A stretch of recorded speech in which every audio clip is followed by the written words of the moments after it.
The silence that followed her words was heavier than any fight we had ever had. "I think I need some time with no contact," Emily said, staring at the rim of her coffee mug instead of at me.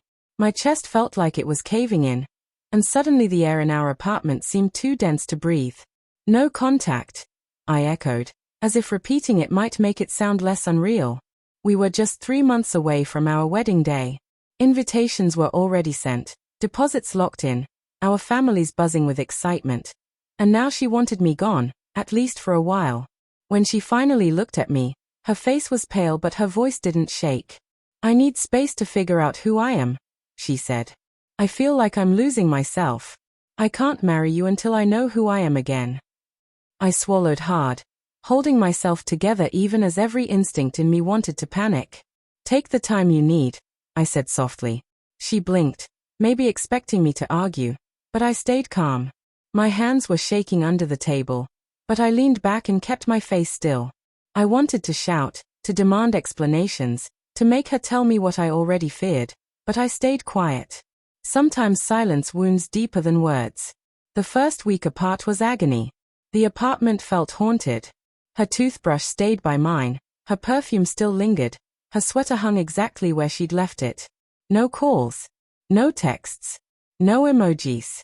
Nothing. I kept telling myself it was just a phase, that she only needed clarity, but deep down, in that quiet corner of my mind that doesn't lie even when you want it to, I knew something was off. Friends started asking questions. My mom noticed I was losing weight.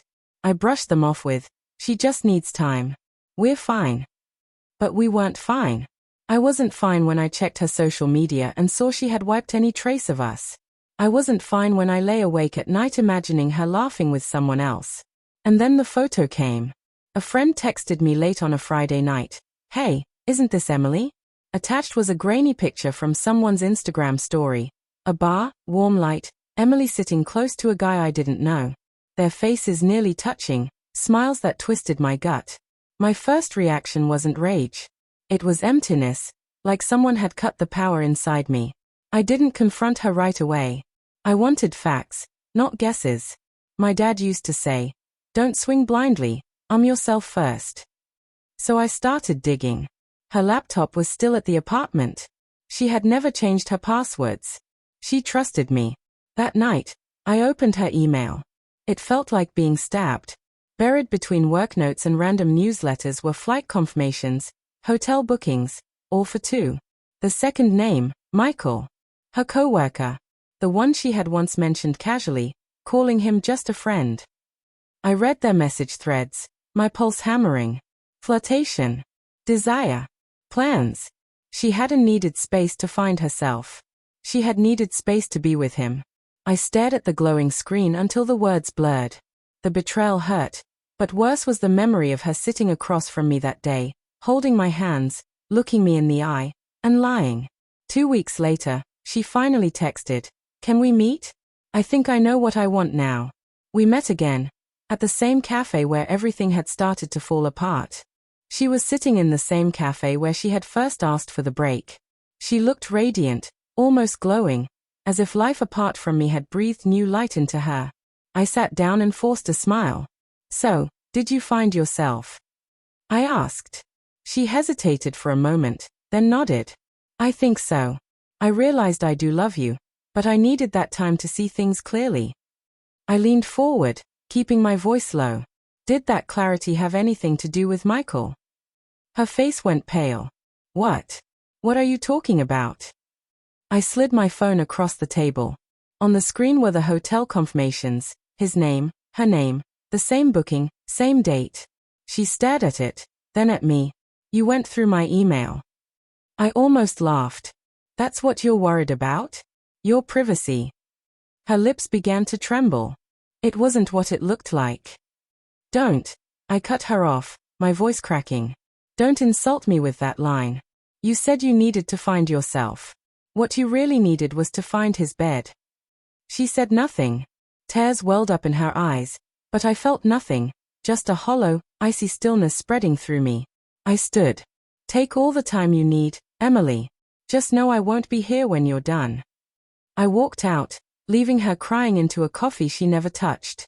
The days that followed were chaos. Word spread quickly through our families and friends. The wedding was cancelled, deposits lost. My mother cried. Her parents called, pleading with me to forgive her, to give her another chance. But betrayal isn't an accident. It's a decision. Emily kept writing to me. At first, long paragraphs. Then shorter, desperate pleas. I'm sorry. It didn't mean anything. I was scared of marriage. Please, can we talk? I never replied. I didn't want her reasons, her justifications, her explanations. Because none of them could erase what I'd seen. Her sitting in that bar next to him, glowing, happier than she'd been in months. That's when I realized something painful but liberating. Her betrayal didn't define my worth. It revealed hers. A month later, I ran into her at the grocery store. She looked thinner, worn down, her once bright smile faded. James, she whispered, stepping in front of my cart. Please, just hear me out. I made a mistake. He meant nothing. It's over. I want us back. I looked at her, really looked at her. This was the woman I had once imagined building a life with, raising kids with, growing old with. Now all I saw was someone who had burned that future to the ground. You ended us long before you ended it with him, I said quietly. Her eyes filled with tears. So that's it? You're just done? I thought about all the nights I had lain awake, tortured by her silence, doubting myself, wondering what I had done wrong. And I thought about the calm that had settled over me since I walked away. Yes, I said softly. I'm done. I left her standing there in the aisle, clutching her basket, tears streaking her face. Healing wasn't fast. Some nights I still woke reaching for her. Some mornings I still half expected a text from her. The habits of love take time to fade. But day by day, the heaviness on my chest eased. I went back to the gym. I reconnected with old friends. I started sleeping through the night again. Real, deep sleep. Not the restless half-dreams of those awful weeks. Eventually, I saw the break for what it had been. She didn't need space to find herself. She needed an excuse to betray me without saying it out loud. And by giving her that space, I gave her just enough room to show me who she really was. I hadn't lost her. She had lost me. Sometimes I wonder if she lies awake at night and thinks about the man who would have given her everything. But I don't dwell on it anymore. Because I've learned something betrayal teaches you in the harshest way. Love built on lies is nothing but a hollow frame. And eventually, it falls apart. When Emily asked for no contact, I thought it was the beginning of the end. I was wrong. It was the beginning of my freedom.